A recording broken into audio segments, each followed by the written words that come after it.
Bugun dodamlarga bitta yaxshilik qilmoqchimiz. Mana shu Cobalt mashinamizga ko'rayotganingizdek, qarang, poliklari shunaqa ahvol bo'lib ketgan. Chexollarni gapirmasa ham bo'ladi. Mashina 2015-yil, 14-yil ekan, 10 yildan oshgan ekan. Chexol taqilmaganiga. Qarang, sarg'ayib ketgandi chexollarini. Bitta hadiyamiz bor. Bugun jumayom kuni, xudo xolasa jumayom kunlari bitta polik, bitta chexol Carbomax nomidan hadiya qilmoqchimiz. Dodamlar o'z oyoqlari bilan kelib qoldilar. Shu paytdan foydalanib chiroyli qilib bitta chexol taqib bermoqchimiz. Ishimizni bismillah deb boshlab oldim. Pilisoslardan boshlamasam bo'lmasdi. Pilisoslarning rosa qiyinchiligi bo'ldi, lekin mana bunaqa top-toza bo'lib chiqdi-da. Shunaqa xursand bo'lib ketdim. Poliklarning ahvolini qaranglar. Yangi poliklar qo'yib berdik. Baribir boshqachada yangi poliklar bilan yangi chexollarni boshladik. Yoqib bo'lsa chexollarni yechishni boshladi.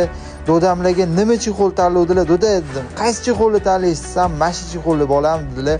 O'zlariga yoqqan chexolni tanladilar. Dodamlarga mashinani eson-omon topshirib oldik, oxiri duo qilib qo'ydilar.